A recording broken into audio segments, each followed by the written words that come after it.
In this video, we'll be introduced to algebraic vectors in 2 dimensions. So far, we've been looking at geometric vectors, and geometric vectors are only defined by their magnitude and direction.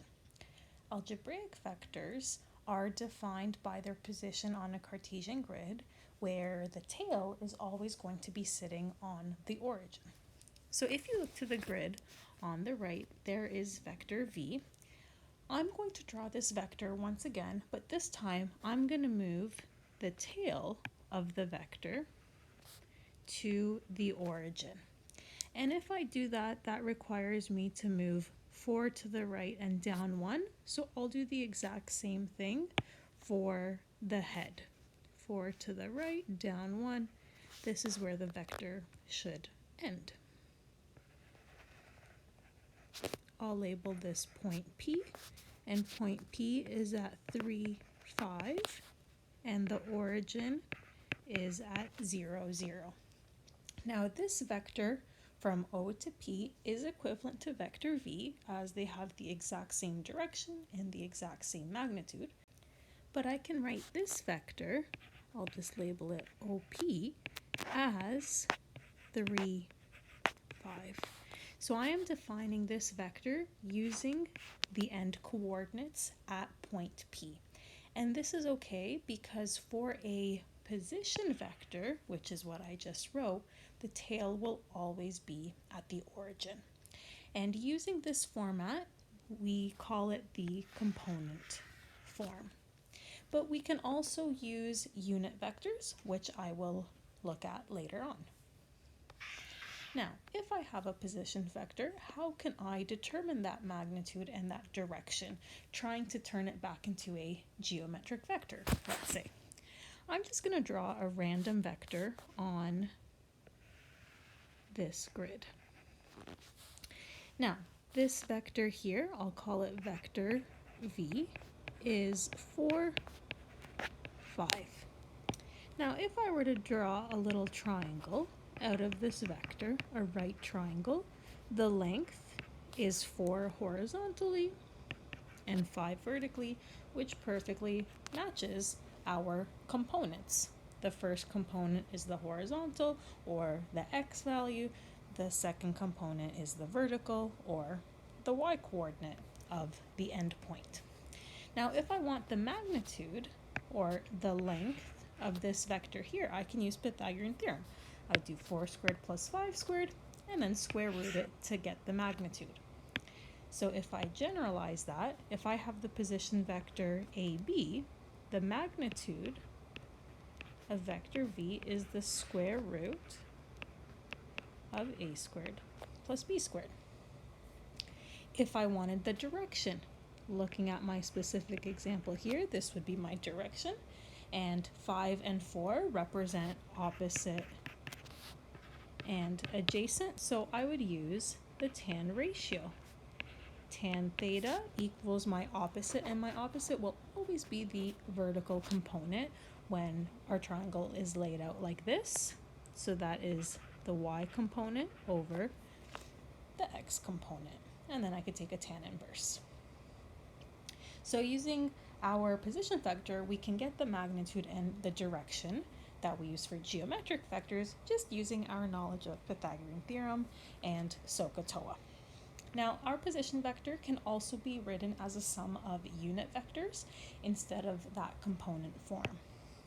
Now, a unit vector has a magnitude of 1, and there are 2 specific unit vectors that we will use.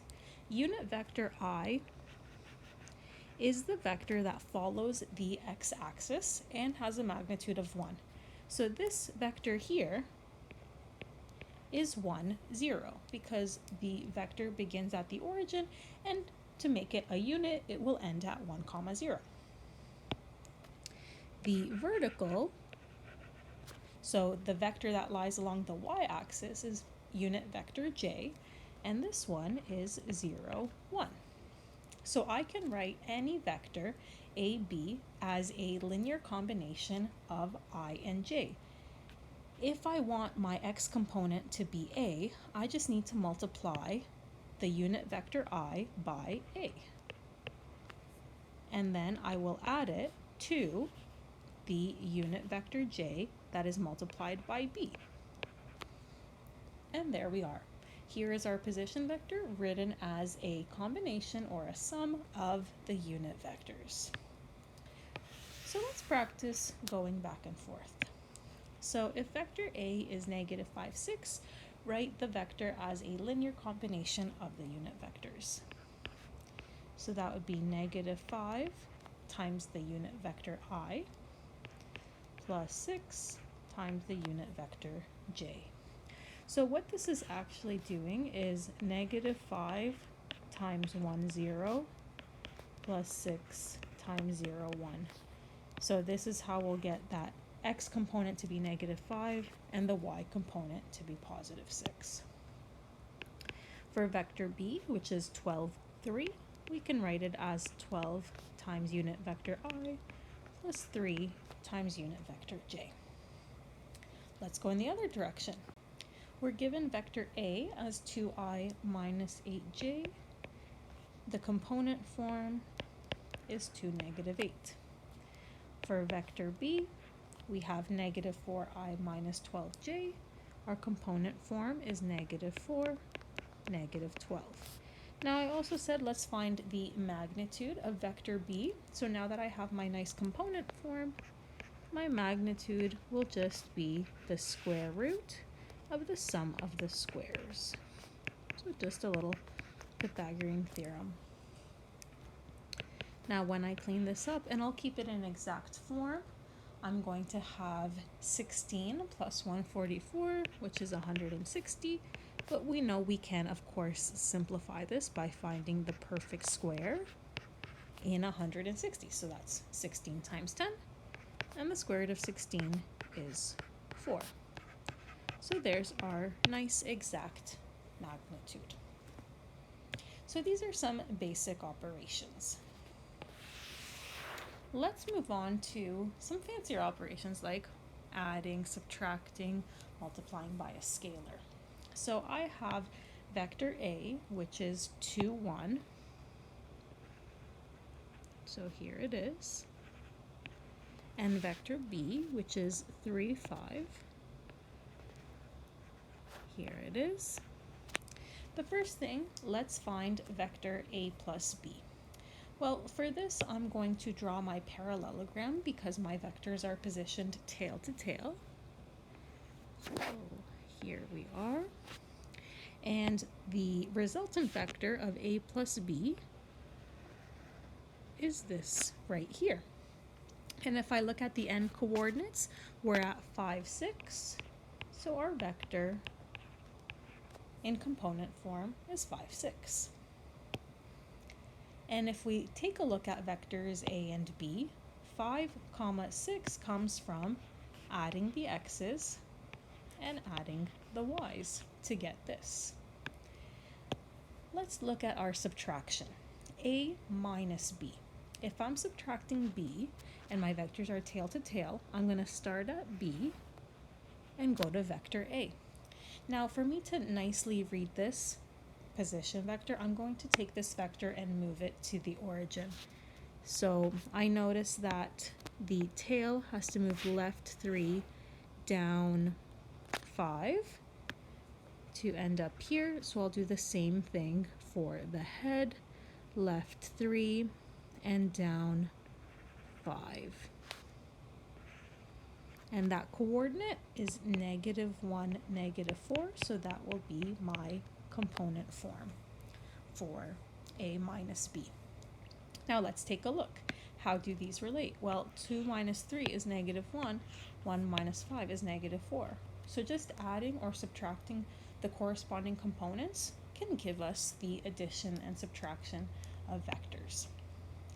Finally, what about multiplying by a scalar? So 2 times A. Well, let me just write vector A again, and that should be 2 of them. So there we are. And that is 4, 2, which is just original vector A, 2, 1, both components being doubled. So let's summarize our findings. If I add two vectors, the resultant is just the sum of the x's and the sum of the y's. If I subtract, I will just subtract x1 minus x2, y1 minus y2. And if I multiply a vector by a scalar, each component will just get multiplied by that scalar.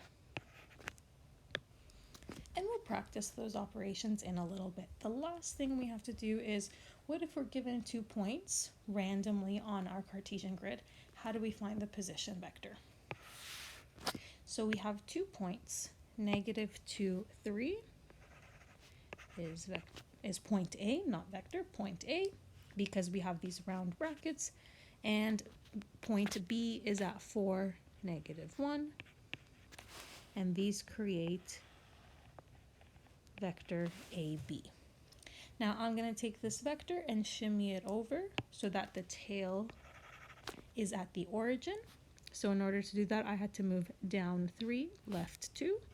So I'll do that to the head as well. And this, I'll call this also vector AB.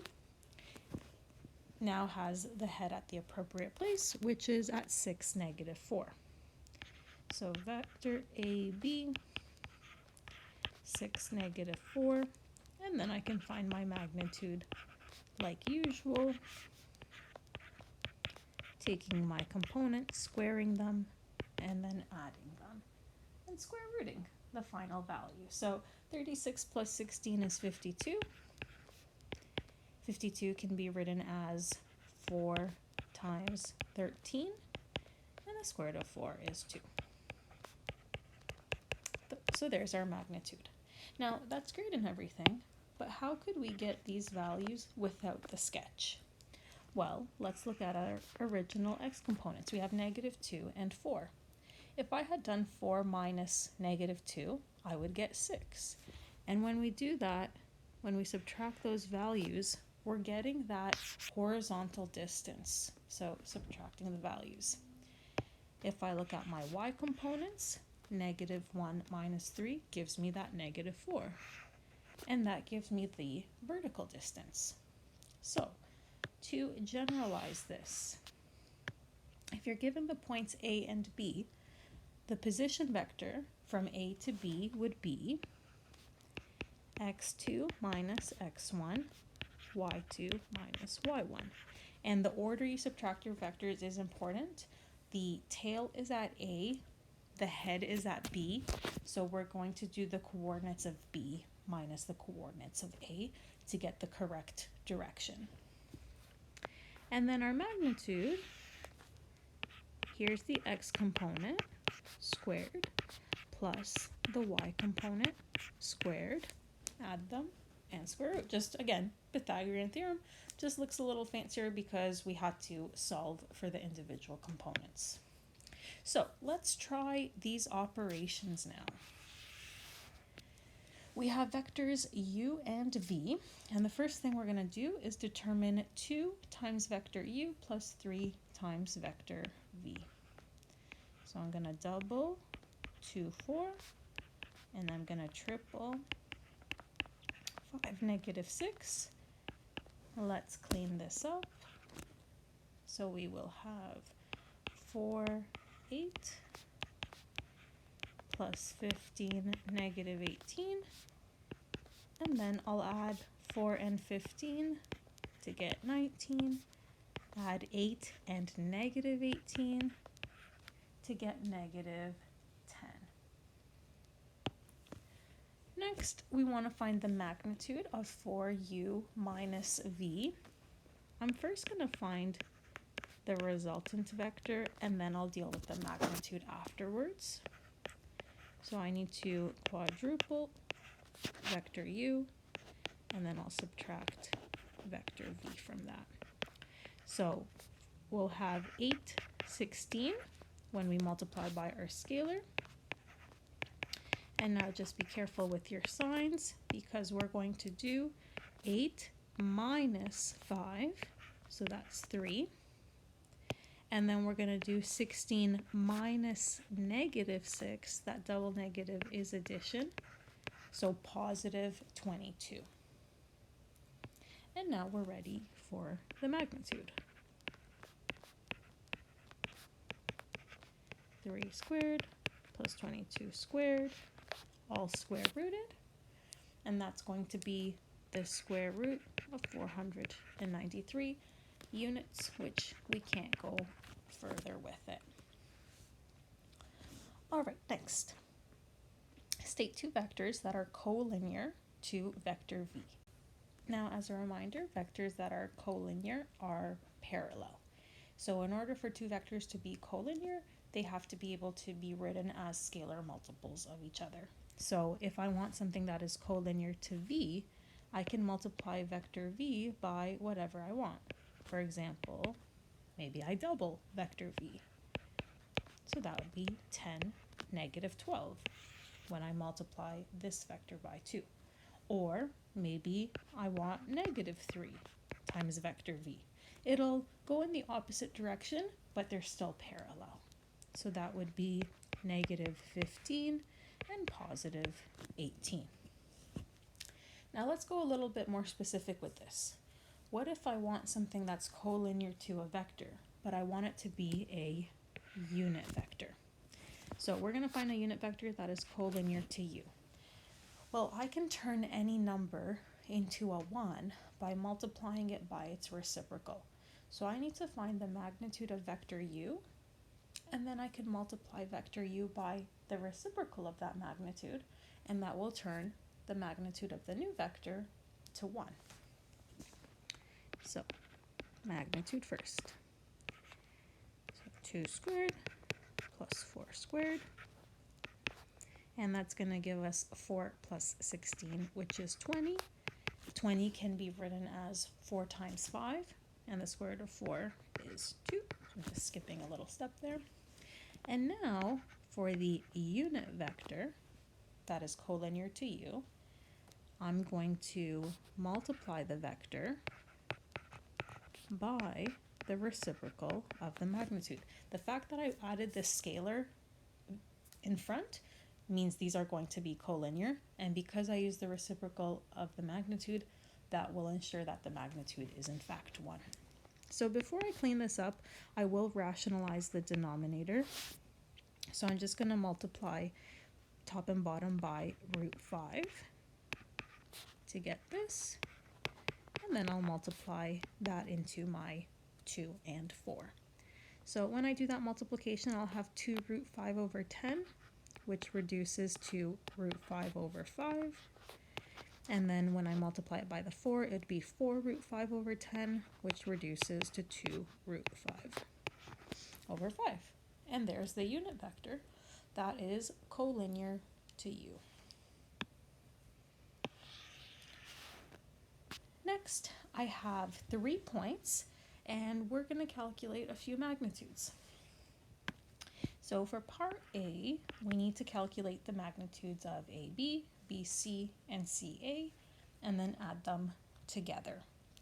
Well, in order to do that, these aren't vectors just yet. So there are 2 different ways you can show your work. I'm going to start with the magnitude of AB.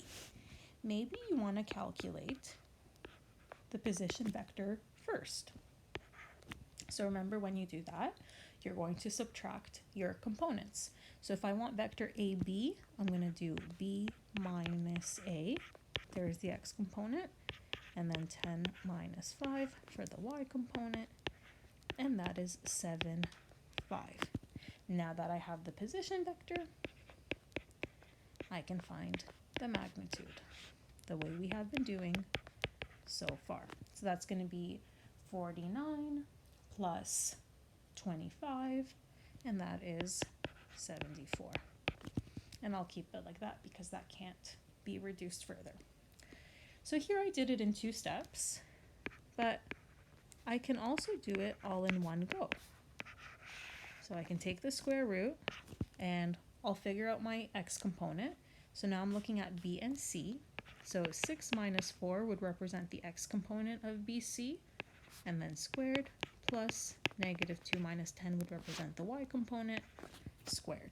and then I can clean that up. So that's going to be 2 squared, which is 4, plus negative 12 squared, which is 144. So that gives us the square root of 148. And again, to simplify that, 148 can be written as 4 times 37, and the square root of 4 is 2. All right, finally, vector CA. I'm just going to do it all in one go. So from C to A. So that means I'm going to do A minus C. So negative 3 minus 6 squared plus 5 minus negative 2 squared. That'll be negative 9 squared, which is 81, plus 7 squared, which is 49, and together that's 130. And if I want this exact, I'll just add my radicals, and because these are not like radicals, this is what we're left with. If I wanted a rounded answer, we can go to our calculator, punch this in, and I would get approximately 32.2 units, but the exact version is great as well. All right, for part B, we have to look careful at where our absolute values are placed. So we want to find the magnitude of AB plus BC. This is not the same as having those absolute values there. That would mean find the magnitude of AB, find the magnitude of BC, and add them. But this is not what we have. We need to find this resultant vector first and then take the magnitude. Now, if we think back to our previous knowledge, adding AB plus BC, our vectors are positioned head to tail. So this is just equal to vector AC. And if I know that, we've already calculated that. The magnitude of AC is the square root of 130. Now, if you didn't catch on to that, well, then you would be going the long way and adding the individual vectors. So vector AB, we already said was 7, 5 from before. Vector BC, well, that's going to be 6 minus 4, so 2, negative 2 minus 10, so negative 12, and then I can add these up, so 9 and negative 7, and then now I can go and do my magnitude. This is definitely longer, so if you see those little efficient steps, highly recommend them, but you end up in the exact same place. All right, final question is going to be a velocity question. And we've done these questions before using our knowledge of geometric vectors, but we can also do it using our knowledge of algebraic vectors now. So let's start this off. A small aircraft is flying on a heading of 330 degrees at a constant speed of 150 kilometers per hour. The wind is blowing on a bearing of 85 degrees with a speed of 40 kilometers per hour. Determine the actual speed and direction of the aircraft relative to the ground, and we're going to do this in 2 different ways. So, first thing, I'm going to start with the geometric because that's more familiar, and I'm going to start with a sketch. So, the aircraft, here is my little compass, is traveling at 330. So that's somewhere, remember, north is 0, east is 90, south is 180, west is 270. So something like this. So this entire angle here is 330 degrees, which means this little leftover angle should be 30. And the constant speed is 150 kilometers per hour. Now we can look at the wind. It's blowing at a bearing of 85 degrees. So I'll draw a new compass at the head of the aircraft.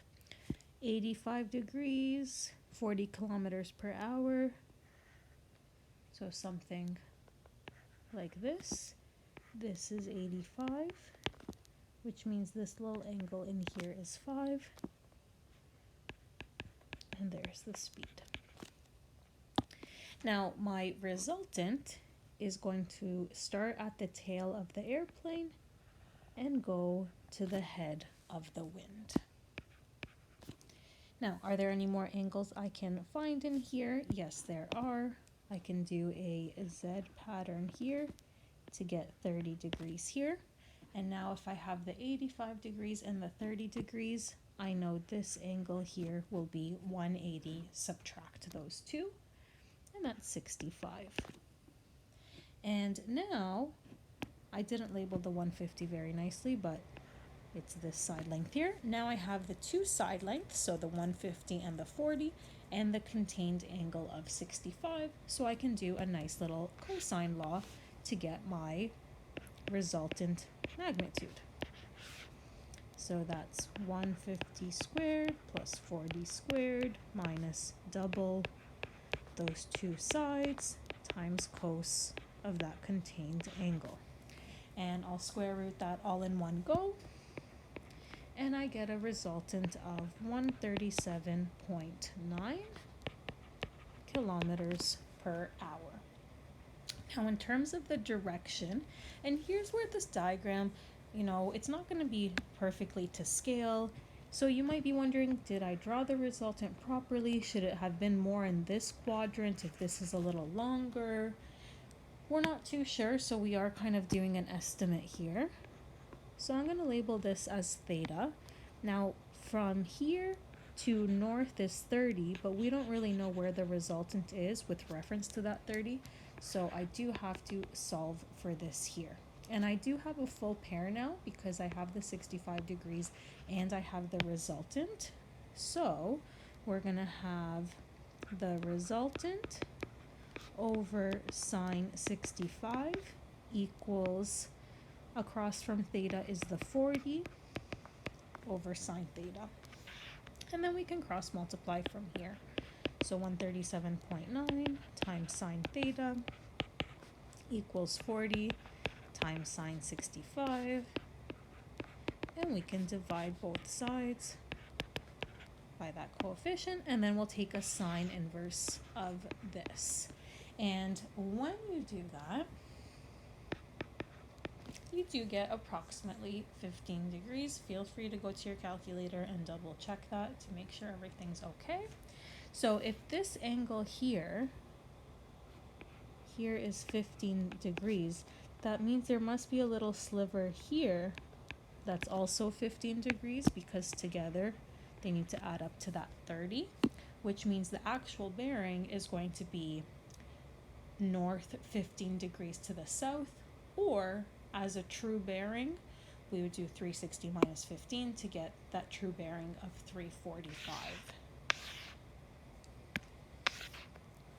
So there's my velocity, and then a true bearing of 345 degrees. And I would put that in a nice proper therefore statement. So therefore the speed of the aircraft relative to the ground is 137.9 kilometers per hour on a heading of 345. So this process here does involve our geometric vectors. And when we do that, we have to be careful with how we draw our diagram, drawing one vector, then the next one at its head to make sure we're on the right track, and accuracy is a little more important here so it doesn't steer you in the wrong direction. But we could have done this with our algebraic vectors. So for that, my diagram's going to be a lot more basic. So I'll draw in my aircraft again. So it's at 330 and it's 150 kilometers per hour, and I'll make a note that this angle here is 30. Now my vector itself, I care about this coordinate, which means I care about the x component and the y component. So I'm going to find this angle here, it must be 60. So for the velocity of the aircraft, the x component here is the adjacent side, So it's going to require cos. It would be cos 60. I'll just write on the side here. Cos 60 equals the adjacent, which I'll put x for the x component, over the hypotenuse, and the hypotenuse is 150. Well, when you cross multiply, it's just 150 times cos 60, which we saw this when we were resolving components back in geometric vectors. And then when we want to solve for the vertical component, well, that's the opposite side. So that's going to be 150 sine 60. Now, when I use 60, so the actual angle in the triangle, I do have to take the signs into consideration. So the vertical component is positive, but the horizontal is negative, so I'll put a little negative on out front. If I wanted to avoid that, I could have used this angle itself, which is 120, and just done 150 cos 120. But in the moment, this is what I felt like doing. And now, if we punch this into our calculator, making sure we're in degree mode, we're going to get negative 75 and positive 129.9. So this is the algebraic vector that represents the velocity of the airplane or aircraft. Now we need the velocity of the wind. So I'm going to put a diagram for that. The wind is blowing on a bearing of 85. Here's the wind. The hypotenuse is 40 kilometers per hour. This angle here is 85, which means this one, which is going to be in the triangle, is 5 degrees. And now we're going to do the exact same thing. The magnitude is 40. For the x component, that's adjacent to 5 degrees, so that's cos of 5. And then 40 sine 5 will be our horizontal, or that y component. And both of them are going to be positive, so that's great. And then I can go to my calculator. And when I put 40 cos 5, I get approximately 39.8. When I put 40 sine 5, I get approximately 3.5. And now that I have these algebraic vectors, I can find my resultant really nicely by adding. Negative 75 plus 39.8 is negative 35.2. And 129.9 plus 3.5 is 133.4. There's the resultant velocity for this situation. Now, if I want the magnitude and the angle, no problem. I could do a little Pythagorean theorem and tan. So let's see if they match up.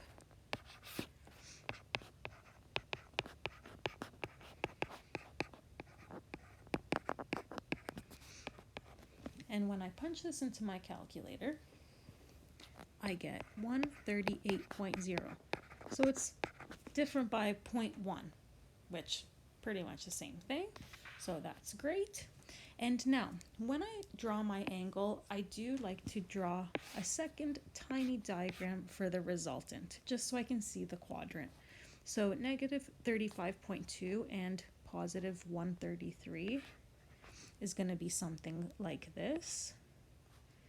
So 133.4, negative 35.2. And now I'm going to find this angle here. I'll just call it alpha.